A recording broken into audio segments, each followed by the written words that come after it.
Jesus, totalmente homem, totalmente Deus. Duas naturezas, uma só pessoa. Esse é o grito de todo aquele que crê verdadeiramente, conforme as Sagradas Escrituras dizem.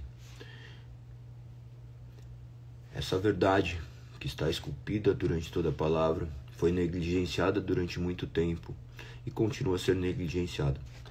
Que nós possamos resistir às profanações contra o teu nome e possamos saber cada dia mais acerca da verdade, do qual é estabelecida e fundamentada única e exclusivamente na palavra, não em nenhum conselho humano. Que Deus nos auxilie, que o Espírito Santo nos direcione para que possamos cada dia mais ser direcionado ao entendimento daquilo que Ele diz na sua palavra. Que possamos ter um excelente dia. Bom dia a todos. Que Deus os abençoe, que Deus nos abençoe. Falar desse fato que nós vamos abordar hoje, aqui na Confissão de Fé Belga, no artigo de número 19, é completamente fundamental. Por mais que aparente ser algo banal ou básico, as pessoas sequer sabem do que se trata, tá? As pessoas não sabem acerca dessas duas naturezas na única pessoa de Cristo, conforme será explicado de maneira bem objetiva e clara aqui no artigo de número 19 da Confissão de Fé Belga. Depois nós mergulharemos nos 4 capítulos de hoje, que vai do Salmo 107 ao 110. Que vocês possam ter uma manhã repleta de conhecimento acerca da palavra de Deus. Vamos ao artigo de número 19. A Mari daqui a pouco escreve aqui, acho. Artigo 19. As duas naturezas na única pessoa de Cristo. Cremos que por essa concepção, a pessoa do Filho de Deus está inseparavelmente unida e ligada à natureza humana. Ou seja, a pessoa do Filho de Deus está intimamente, inseparavelmente unida e ligada na natureza humana. Isso daí é chamado também de natureza hipostática, tá? A título de informação para vocês, se acaso ouvirem já falar ou saberem, vocês já vão ter ouvido essa definição.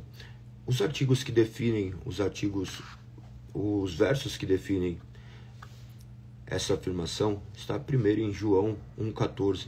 Assim a palavra se tornou ser humano, carne e osso, e habitou entre nós. Ele era cheio de graça e verdade, e vimos sua glória, a glória do Filho único do Pai.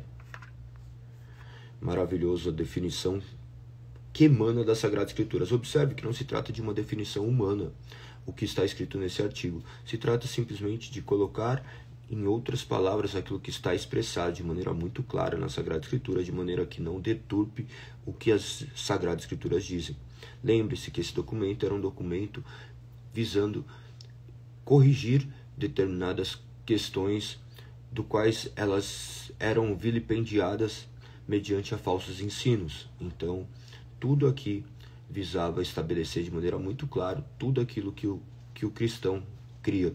E nós adotamos isso daqui como a nossa única regra de fé e prática, que é as Sagradas Escrituras. Contudo, nós vemos nesses artigos a expressão fiel do que as Sagradas Escrituras dizem. Não se trata de tradições humanas, se trata única e exclusivamente das Sagradas Escrituras, tomando seu lugar de preponderância, como sempre deveria ter tomado durante toda a eternidade.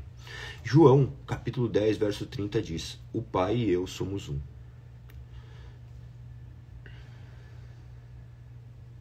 Deixa eu ver. Romanos, capítulo 9, verso 5.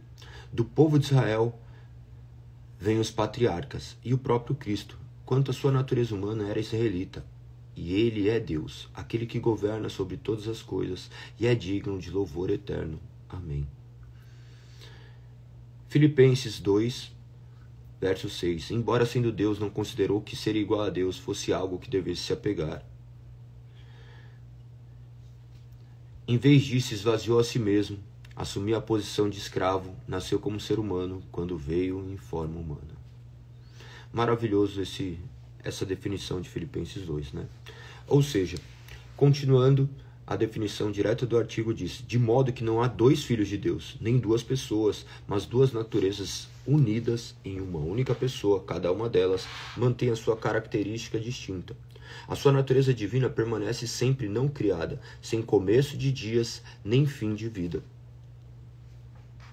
Em Hebreus 7, verso 3, aponta para isso. Não há registro de seu pai, nem de sua mãe, nem de nenhum de seus antepassados, nem começo, nem do meio de sua vida. Semelhante ao Filho de Deus, ele permanece sacerdote para sempre.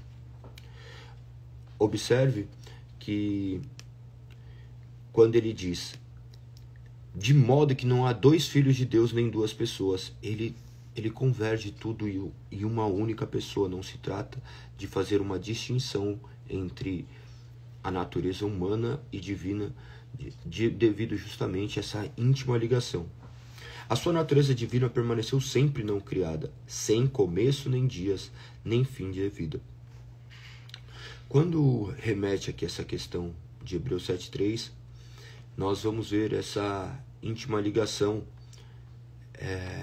com aquilo que a Sagrada Escritura já preconiza acerca de Melquisedeque, tá? Então, daí já é outra história que também dá pra gente mergulhar mais pra frente, mas quando vocês forem estudar um pouquinho mais, mergulharem nessas questões, vocês vão ver a importância disso, sabendo justamente que o homem, naturalmente, ele vai criando algumas concepções, tirando da sua capacidade que ele tem de discernir por si mesmo, mas nós não fomos chamados a discernir por nós mesmos, nós somos chamados a discernir as coisas segundo a luz das Sagradas Escrituras.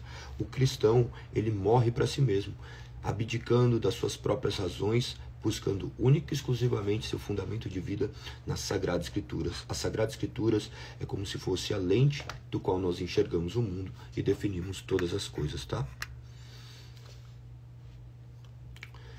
Essa natureza divina, a natureza divina não pode ser criada, tá? Ela deve ser eterna, por própria definição, porque se ela é criada, ela não é eterna, naturalmente. Então isso daí parte de pressupostos lógicos. Pensa que a lógica já existia antes de Cristo, porque a lógica vem de Deus.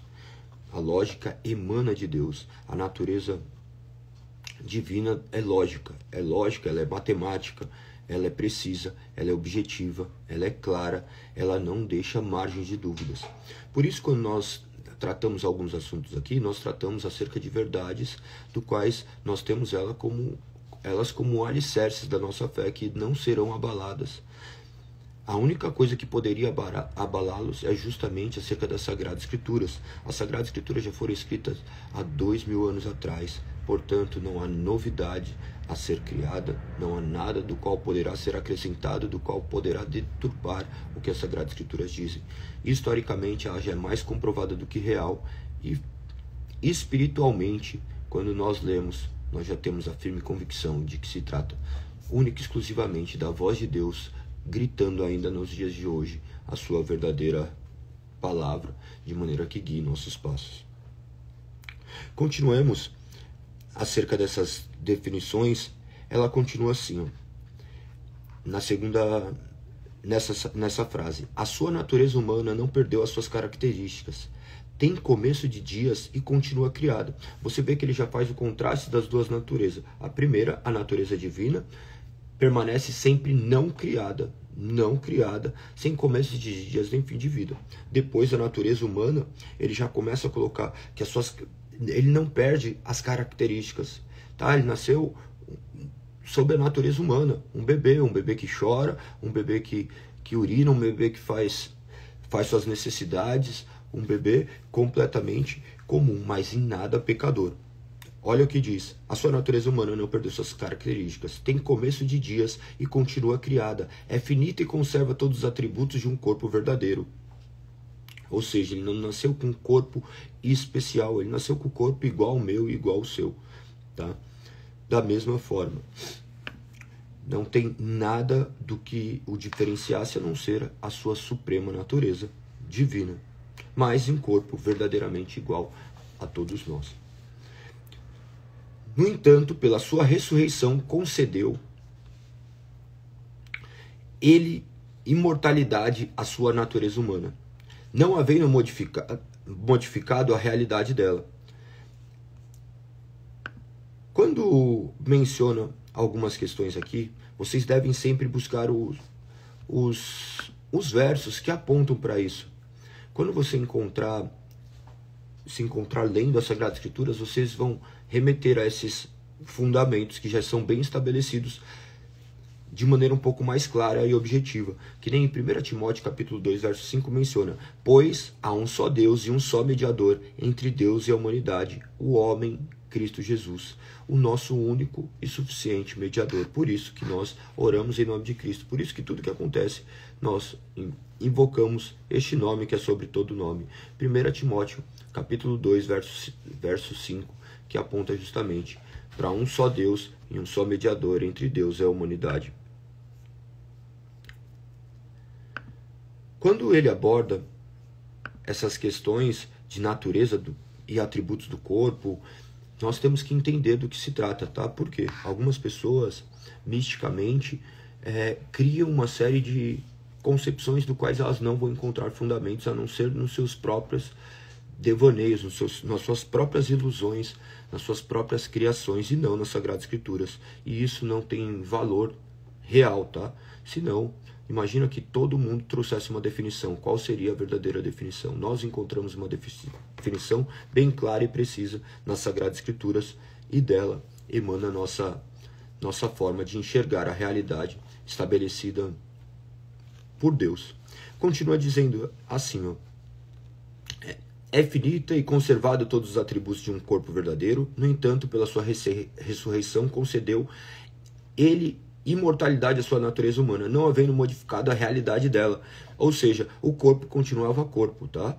Não aconteceu nada de diferente nesse corpo. O corpo não ficou mais ou menos diferente do que o que nós temos, embora glorificado. Olha o que diz em Mateus 26, 11. Vocês sempre terão pobres em seu meio, mas nem sempre terão a mim. Em Lucas 24, 39 diz: veja minhas mãos e meus pés, sou eu mesmo. Toquem e vejam que não sou um fantasma, pois fantasmas não têm carne nem ossos, e como vem eu tenho. Ou seja, mesmo depois de glorificado, permanecia sendo homem, de carne e osso. Em João 20, 25, e eles lhes disseram: vimos o Senhor. Ele, porém, respondeu: não acreditarei se não vir as marcas dos pregos em suas mãos e não puser os seus dedos nelas, na minha mão, a marca do seu lado. Lembra da marca do lado de Cristo.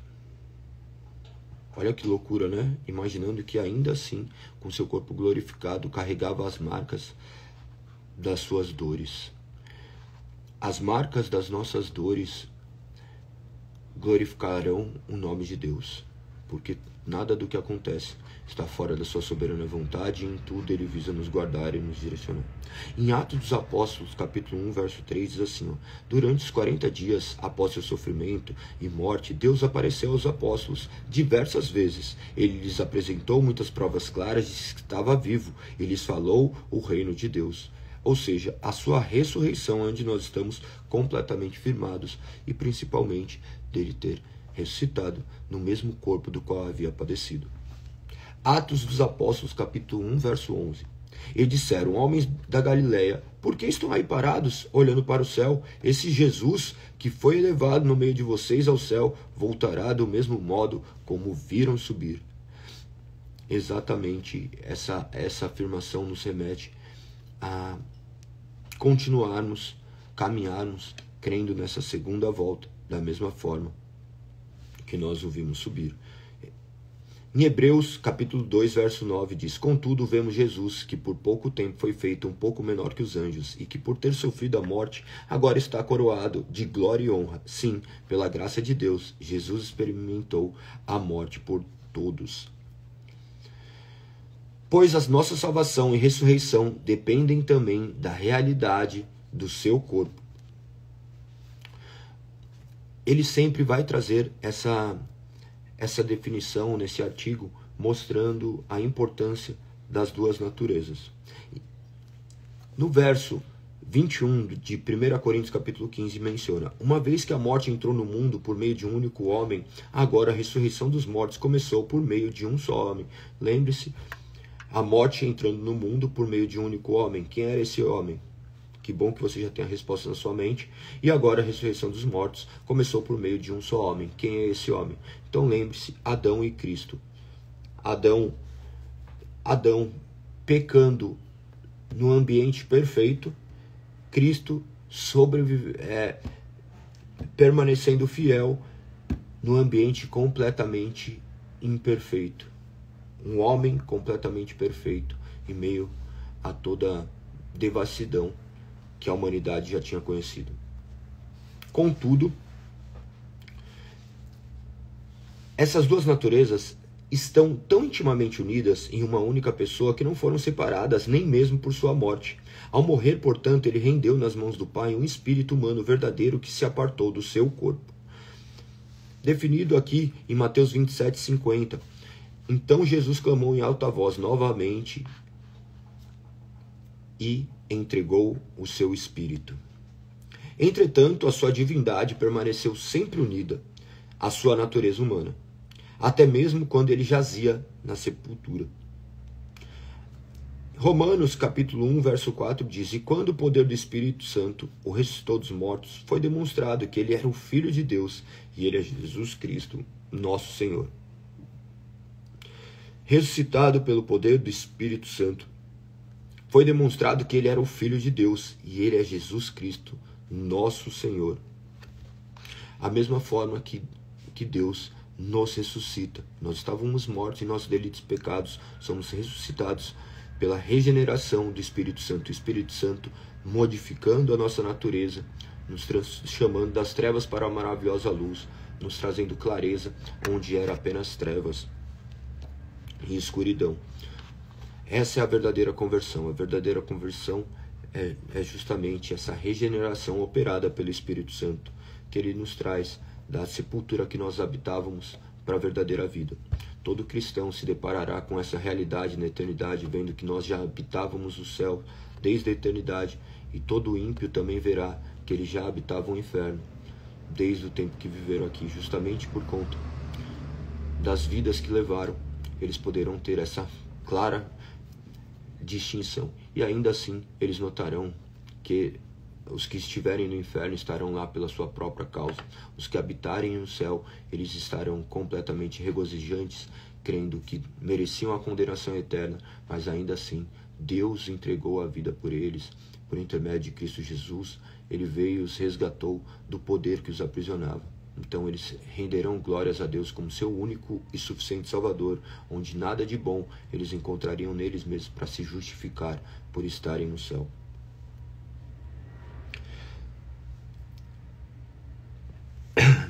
Continuando, entretanto sua divindade permaneceu sempre unida à sua natureza humana, até mesmo quando ele jazia na sepultura. Calma aí que não está abrindo aqui. Diz assim: a natureza divina sempre esteve presente nele, exatamente como quando era uma criancinha, embora por algum tempo não tivesse manifestado. Ele sempre foi Deus. A natureza humana jamais se desconectou dele, mas ele passou pelas mesmas adversidades que nós. Lembre-se, não existe um único ser que habitou na terra que não padeceu de dores. Não existe um único ser. Por isso que nós proclamamos um evangelho realista, um evangelho onde nós sofreremos dores, mas nós cremos que em todas as nossas dores nós temos um Deus que também nos ajuda a suportar, e carregamos também o peso da glória de Deus, suportando dores do quais outras pessoas não conseguirão, justamente porque nós não suportamos essas dores sozinhas, porque nós colocamos nossos fardos em Cristo Jesus, sabendo que Ele sofreu as dores que nós deveríamos sofrer, e nós nos compadecemos disso. Nós assumimos essa responsabilidade por essas dores, sabendo que essas dores também servem um bom propósito de Deus, aperfeiçoando Cristo em nós. Saiba que Cristo está sendo aperfeiçoado na sua vida por intermédio das suas dores, por intermédio dos seus obstáculos, sabendo que os obstáculos não visam te destruir se você nasceu de novo, eles visam te impulsionar para novos horizontes, para novas situações onde o nome de Cristo será cada vez mais glorificado.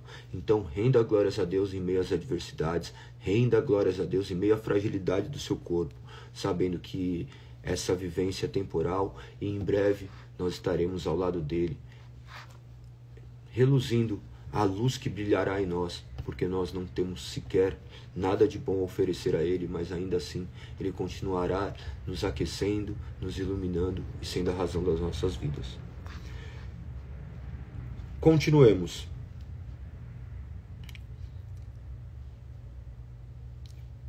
Termina da seguinte forma: por isso confessamos que ele é verdadeiro Deus e verdadeiro homem. Verdadeiro Deus a fim de vencer a morte pelo seu poder, e verdadeiro homem a fim de morrer por nós as fraquezas da sua carne. Por isso confessamos que ele é verdadeiro homem e verdadeiro Deus, a fim de vencer a morte pelo seu poder, verdadeiro homem a fim de morrer por nós segundo as fraquezas de sua carne. Essa é a definição mais bela que nós encontramos historicamente acerca das duas naturezas da pessoa de Cristo. Resumida, objetiva, clara, que qualquer pessoa lendo, meditando nos versos do quais eles apontam, do quais as Sagradas Escrituras já definem, chegaremos às mesmas conclusões, tendo ela como um princípio basilar da nossa fé. Então, que você possa confessar que ele é verdadeiro Deus e verdadeiro homem, que habitou na carne humana justamente para te resgatar do poder da morte. Que você possa se arrepender e crer que Cristo é seu único e suficiente Salvador, que você jamais poderá se salvar sozinho. Deposite a sua esperança única e exclusivamente em Cristo Jesus. Se reconheça como um homem falho, um ser humano pecador, um ser humano que merecia o inferno, pois profanou contra o nome de Deus. Mas ainda assim ele teve misericórdia da sua vida, e por nenhuma razão do qual ele pudesse enxergar em você, a não ser a manifestação da sua própria glória e misericórdia, ele escolheu salvá-lo, porque senão você estaria perdido, morto em seus delitos e pecados. Cristo invadiu a história, invadiu o tempo presente para nos resgatar de nós mesmos. Não há uma história no mundo tão maravilhosa quanto essa, a verdadeira história de redenção e salvação de Deus, do qual escolheu fazer um povo para si, porque senão jamais o homem iria até ele. Assim termino esse artigo de número 19. Amanhã nós meditaremos no artigo 20, se assim Deus permitir, a justiça e misericórdia de Deus em Cristo. Eu gostaria que todos vocês que estão aqui depois comentassem também nas publicações aquilo que vocês têm entendido, ou se não, rendessem glórias a Deus. Quanto mais vocês comentam, mais entendem que isso é relevante, que alguma coisa de interessante está acontecendo ali por trás, porque nós temos um algoritmo, mas claro que nós dependemos única e exclusivamente do poder de Deus, de propagar a sua palavra, de levar o seu evangelho cada vez mais longe, mas no entanto, ainda como seres responsáveis, nós glorificamos o nome de Deus por intermédio de todas as coisas. Então, se forem fazer, que façam com consciência, para a honra e glória dele. Continuemos agora então nos 4 capítulos de hoje.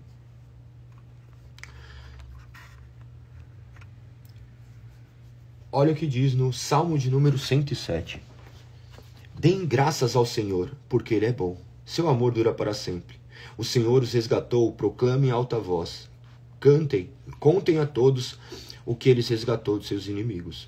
Pois Ele reuniu os que estavam exilados em muitas terras, do leste e do oeste, do norte e do sul.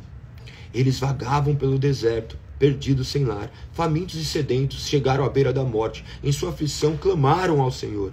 Ele os livrou de seus sofrimentos, conduziu por um caminho seguro, uma cidade onde pudessem morar. Que louvem o Senhor por seu grande amor e pelas maravilhas que fez pela humanidade, pois ele sacia o sedento e enche de coisas boas os famintos. Estavam sentados na escuridão e em trevas profundas, presas com algemas de ferros do sofrimento. É maravilhoso ver a condição do qual nós estávamos, tá? Rebelaram-se contra as palavras de Deus e desprezaram o conselho do Altíssimo. Essa é a realidade das nossas vidas quando estávamos distantes de Deus, sentados na escuridão, em trevas profundas, presos com algemas de ferro do sofrimento, rebelando-se contra as palavras de Deus e desprezando o conselho do Altíssimo. Essa é a nossa realidade. Observe o que ele diz ali, Por isso ele os sujeitou aos trabalhos pesados. Caíram e não houve quem os ajudasse. Em sua aflição, ele os livrou de seus sofrimentos, tirou-os da escuridão e das trevas profundas e quebrou suas algemas. Que louve o Senhor por seu grande amor e pelas maravilhas que fez pela humanidade, pois ele quebrou as portas de bronze da prisão e partiu as trancas de ferro. Foram tolos, rebelaram-se, sofreram por causa de seus pecados, não conseguiam nem pensar em comer, estavam às portas da morte. Em sua aflição clamaram ao Senhor, e ele os livrou de seus sofrimentos. Enviou sua palavra e os curou e os resgatou da morte. Até aqui, eu gostaria de ler esse salmo, mas tem muito mais. Esse salmo é maravilhoso, um dos salmos mais belos da Bíblia. Eu amo muito salmos, né? Quando você vai ler e você compreende o enredo bíblico, você começa a ler esses salmos e você vê a história da nossa redenção, da salvação, manifesta por tudo. Você vê Cristo manifesto por tudo. Você vê Cristo, o Logos de Deus, a lógica, a clara, suprema da nossa salvação, a vida invadindo a morte, mostrando que a sua palavra foi enviada e nos curou e nos resgatou da morte. O Verbo estava com Deus, o Verbo era Deus. Vocês vão ver, em sua aflição clamaram, que nós em nossas aflições possamos clamar. Galego, mas não tem aqueles que vão pela dor e pelo amor sempre. No final das contas, nós vamos ter que enxergar essa aflição de não podermos ser autossuficientes, essa aflição de sermos dependentes. Tudo aquilo que nossa carne odeia. Nossa carne gosta de controle, nossa carne gosta de ser relativamente dominante, mas nós deveremos ser dominados única e exclusivamente pelo Espírito. Que o Espírito possa tomar cada dia mais primazia na sua vida, que ele possa ser preponderante, que você possa cada dia mais reconhecer aquilo que você já é em Cristo Jesus, que você não busque pelas suas próprias forças, mas manifeste diariamente sua dependência do Espírito Santo, que em sua aflição você possa continuar clamando ao Senhor, sabendo que ele os livrará do sofrimento. Que não se trata daquilo que você faz, mas daquilo que foi feito. Que aquela religião, velha religião que foi ensinada, possa morrer e você possa compreender que você foi salvo pela graça, mediante o poder único e exclusivamente de Deus em resgatar um povo para si. Nós vivemos uma religião onde ela é baseada em troca, onde você faz algo e daí Deus talvez, se ele se sentir no coração, ele devolve. Não se trata do que você faz, mas se trata do que foi feito.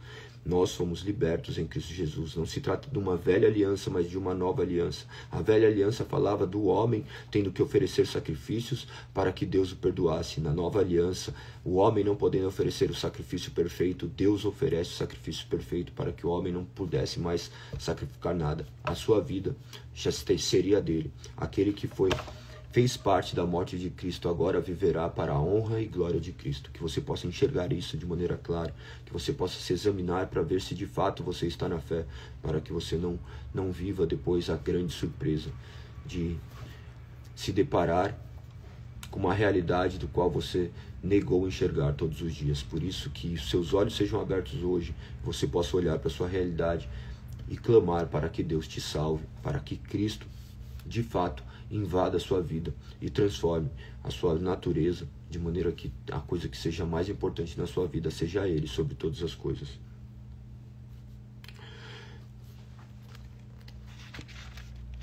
Eu falei que não ia falar mais sobre esse salmo, mas tem algumas partes que eu sublinho que só de bater o olho me traz milhares de reflexões. No verso 27 desse Salmo 107 diz: cambaleavam e tropeçavam como bêbados e não sabiam mais o que fazer. Em sua aflição clamaram ao Senhor e os livrou de seus sofrimentos. Vocês vão observar que todas as maneiras, todas as formas, primeiro ele traz os relatos de como eles estavam, depois ele fala assim: em sua aflição clamaram ao Senhor. Ele fazendo analogias com tempos, de maneira que ficasse isso muito palpável. Cambaleavam e tropeçavam como bêbados. O homem sem Deus, ele está completamente distante, preso nas suas algemas invisíveis, cambaleando como bêbado, andando por escuridão. Ou seja, o homem completamente desprovido de qualquer razão que emane verdade, que emane vida, que emane paz. Aqui mais uma vez nós vamos ver os princípios messiânicos, né? acalmou a tempestade e aquietou as ondas, a calmaria os alegrou, os levou ao porto em segurança. Hoje nós podemos ver essa passagem ali depois ocorrendo cerca de... A gente não sabe exatamente a precisão de quando ocorreu esse salmo, mas nós temos aí quase um intervalo de 1000 anos depois, Cristo invadindo a história, acalmando os mares, manifestando-se Deus, invadindo a esfera humana, invadindo o tempo presente e acalmando a aflição. Então, a nossa aflição já foi sanada há 2000 anos atrás, quando Cristo invade o espaço-tempo e morre na cruz por você. Mesmo antes de você ter nascido, você já estava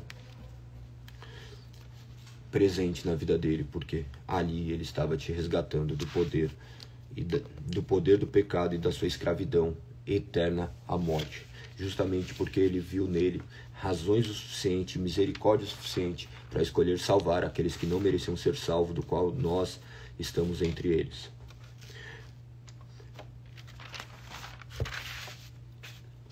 O verso 43 diz assim: quem é sábio levará tudo isso a sério, perceberá como tem sido leal o amor do Senhor. Quem é sábio levará tudo isso a sério, perceberá como tem sido leal o amor do nosso Senhor.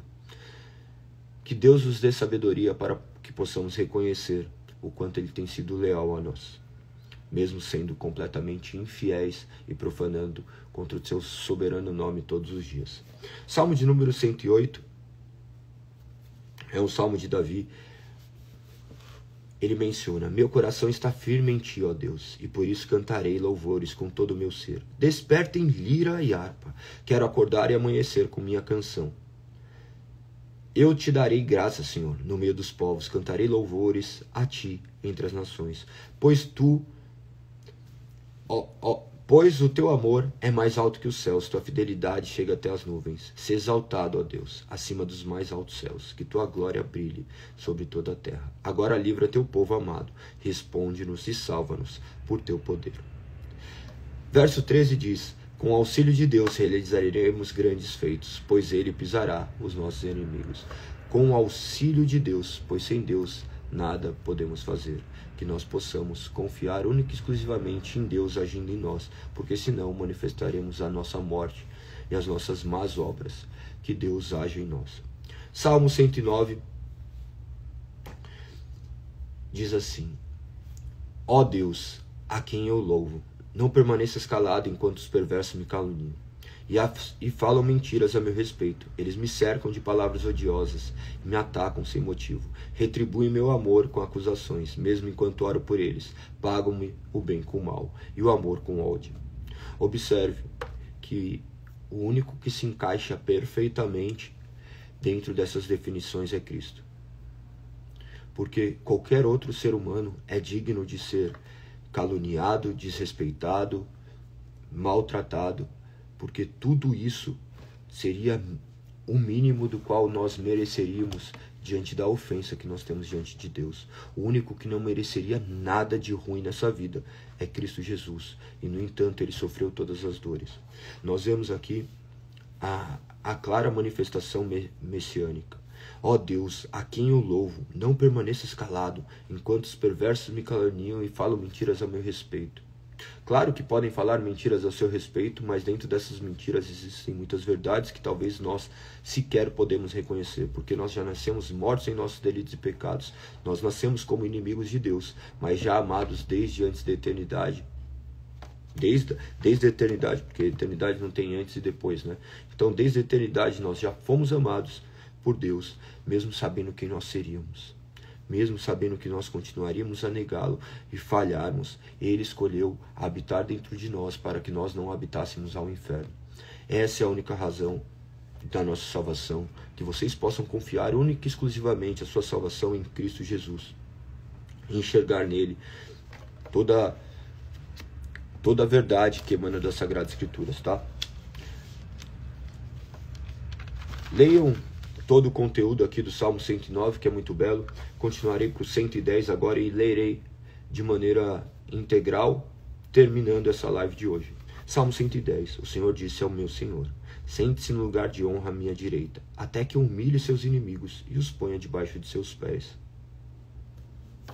Nós vamos ver até menção do Novo Testamento falando justamente dessa forma: sente-se no lugar de honra à minha direita, até que humilhes seus inimigos e os ponha debaixo de seus pés. Principalmente nessa questão, o Senhor disse ao meu Senhor, quando menciona dessa forma ali no Novo Testamento. Eu não me recordo de cabeça agora o lugar onde foi mencionado, mas depois pesquisem, vocês encontrarão.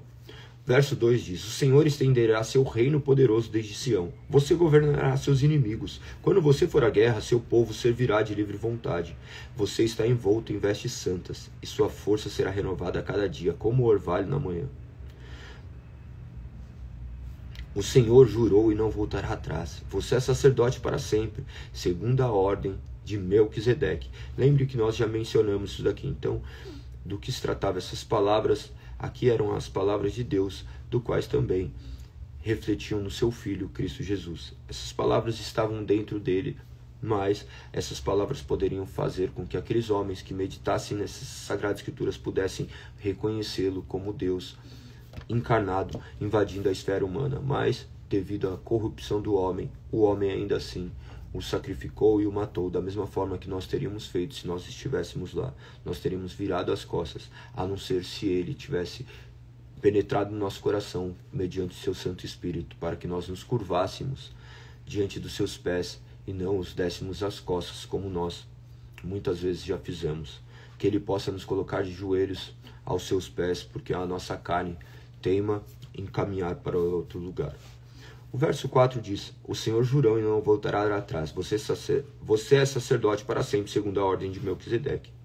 O verso 5 menciona: o Senhor está à sua direita para protegê-lo, esmagará muitos reis no dia de sua ira, castigará as nações, encherá suas terras de cadáveres, esmagará cabeças por todo o mundo. Ele próprio, contudo, se refrescará em riachos ao longo do caminho. Ele será vitorioso. Observe que o linguajar das Sagradas Escrituras é um linguajar bélico, né? Você vê palavras ali que hoje seriam consideradas discursos de ódio, mas se trata de Deus punindo o homem pelas suas próprias razões, pelas suas próprias faltas. Ninguém merecia ser salvo, mas ainda assim Deus escolheu salvar uma multidão incontável de pessoas, e somente por intermédio da pregação fiel do sagrado e soberano Evangelho, nós haveremos de ver o Espírito Santo agir. Não há outra forma do homem ser salvo a não ser pela pregação fiel das Sagradas Escrituras. Então, que nós possamos não omitirmos diante da realidade das Sagradas Escrituras. Observe que esmagará muitos reis no dia de sua ira, castigará as nações e encherá suas terras de cadáveres. Quantos cadáveres padeceram justamente porque profanaram contra o nome de Deus, e assim receber o seu justo juízo. O justo juízo que também deveriam recair sobre nós, tá?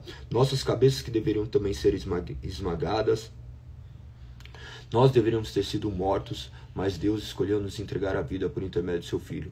Então, se você tem uma vida que você possa glorificar a Deus, possa reconhecer que Ele que há de prover a sua existência, a sua subsistência. Se você está vivo hoje é por conta da misericórdia de Deus, que escolheu te salvar, te resgatar. Que você possa glorificar o nome dEle, que você nessa manhã possa orar ao Senhor, agradecendo por ter saúde, agradecendo por Ele ter te dado a oportunidade de conhecê-lo. Pois em breve, quando partirmos deste corpo, estaremos presentes ao seu lado, desfrutando da única presença do qual nos importa ter. Que Deus seja louvado e adorado acima de todas as coisas. Eu gostaria de convidá-lo a orar, terminarmos com uma oração. Gostaria de orar pela sua vida, você que talvez esteja perdido, você que talvez imaginou um dia ter conhecido ao Senhor, mas de fato hoje tem se deparado com essa realidade de jamais ter conhecido, porque aquele que o conhece jamais se apartará desses caminhos. Aquele que o conhece, haverá uma constante guerra entre a carne e o espírito, onde nada mais será feito de maneira completamente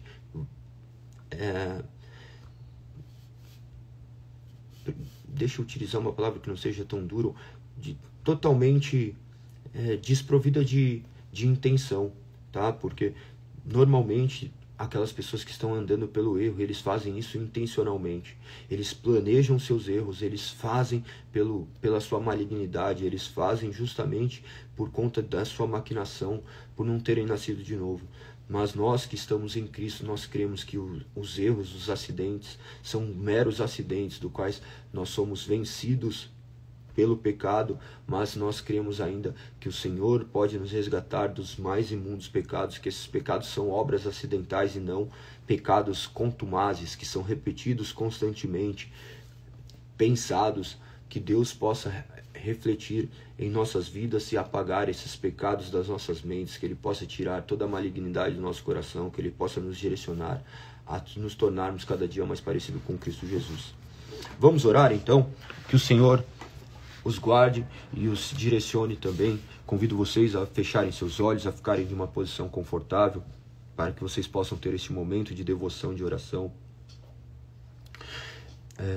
Lá na igreja, nós adotamos a oração, claro, por vezes alta, por vezes silenciosa. Quando um está orando por todos, os outros permanecem em silêncio. Não fica todo mundo, cada um gritando a sua oração como se quiséssemos aparecer um para o outro. Nossas orações não são objeto de adoração para outras pessoas. Eu não oro para que vocês olhem e falem: nossa, olha que oração bonita. Eu oro clamando ao Senhor pelas nossas vidas. Talvez não com as palavras perfeitas, talvez não da maneira ideal, mas sabendo que o Espírito nos auxilia nas nossas fraquezas, nas nossas orações. E a oração não se trata de tentar impressionar a Deus, mas sim de derramar aquilo que está jorrando do nosso coração, que é o próprio Deus fluindo em nós e através de nós.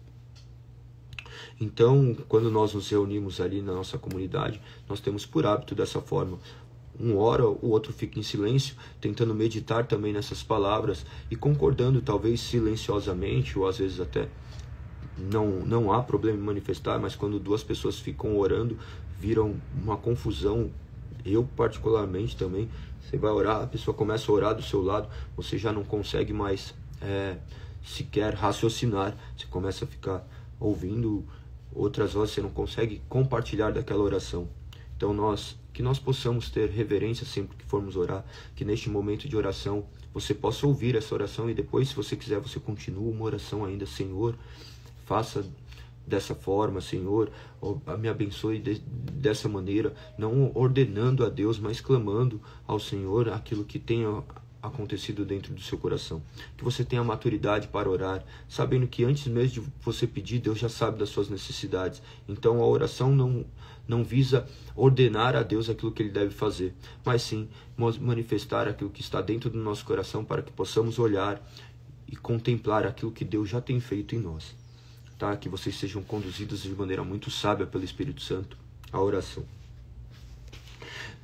Deus Pai, nós te agradecemos, Pai. Tu és Deus grandioso, gracioso, misericordioso. Tu escolheste nos salvar. Nós te agradecemos por isso. Nós estávamos afundados em densas trevas, mas o Senhor nos resgatou. Nós não poderíamos e não poderemos habitar o céu senão pela única intermediação de Cristo Jesus, onde nada teremos a acrescentar. Se Cristo verdadeiramente habita em nós, Pai, nos mude, nos transforme, apazigue o nosso espírito, retire de nós essa natureza carnal daquilo que nos aprisiona ainda neste corpo, os nossos desejos, as nossas vontades, as nossas mentiras, as nossas idolatrias. Que o Senhor sonde os nossos corações e retire tudo aquilo que envergonha Teu santo nome. Nós pedimos, Pai, por todas aquelas pessoas que ainda não foram alcançadas pela Tua soberana palavra, que nos capacite. Use essas pessoas que estão aqui para proclamar o Seu Evangelho. Eu oro para que o Senhor possa permanecer dentro desses lares, para que o Senhor possa capacitar cada uma dessas pessoas a proclamarem Teu Evangelho, que quebra barreiras, que rompe algemas, que liberta aqueles que estavam presos e cativos. Que eles possam ser instrumentos nas Suas mãos, que eles hoje possam ter a convicção de que foram chamados das trevas para a maravilhosa luz, que eles possam se sentir acolhidos e abraçados, que a Tua mudança seja real, que possa ser nítida e sentida, Pai, por cada uma dessas pessoas, que eles possam ter a plena convicção de que pertencem a Ti e nada poderá afastá-los dessa gloriosa presença, nem altura, nem profundidade, nada, Pai, nem trevas, nem demônios, nada pode apartá-los das Suas mãos, pois Tu os comprastes pelo alto preço e o preço de sangue. Que o Senhor possa resgatá-los nos dias maus, que o Senhor possa fortalecê-los, porque são Seus filhos amados, do qual o Senhor os governa e o Senhor os direciona. Nós pedimos, Pai, que o Senhor continue a guardar nossas vidas, guardar essa live, nos capacitar, guardar a nossa saúde, para que possamos cumprir o bom propósito, Pai, da Sua vida. que seja uma vida que glorifique Teu santo nome, que Teu nome possa ser adorado e honrado por onde quer que passamos, que não somente nossas palavras, mas nossas ações também manifestem a sua formosura, o seu poder e a Tua grandiosidade. Pai, faça com que essas pessoas também encontrem um lugar, uma casa, uma igreja ao qual eles façam parte, uma igreja física, porque eles já fazem parte da Tua igreja espiritual, que eles sejam unidos ao Teu corpo, para que possam servir os seus irmãos, para que possam auxiliá-los na medida que o Senhor derrama dom sobre eles. Nós Te agradecemos e sabemos que assim o Senhor irá fazer. Obrigado pela dádiva da vida, obrigado por ter nos guardado até aqui. Nós rendemos glórias a Ti. Obrigado por tudo que tem acontecido em nossas vidas, Pai. Mesmo diante de adversidades, de faltas, nós cremos que a Sua presença jamais nos falta. Nós procuramos no mundo coisas que nós só encontraremos em Ti. E obrigado, Pai, por todas as faltas, pois isso nos remete a vermos que nós necessitamos única e exclusivamente da Tua presença. Guarde cada uma dessas vidas. Eu glorifico Teu santo nome pela nossa igreja, pela igreja ao qual o Senhor nos confiasse, ao qual muitas pessoas têm vindo toda manhã aqui, e nós cremos, Pai, que não é uma obra humana, é uma obra do Senhor, qualificando essas pessoas para que eles possam ir e pregar o Teu evangelho conforme o Senhor ordenaste na Tua soberana palavra, e não só ordenaste, mas também nos capacitaste, pois sozinho nós não poderemos fazer nada. Obrigado, Senhor. Nós oramos no nome de Teu Filho Cristo Jesus, e todos nós dissemos amém, Pai. Os guarde, Pai.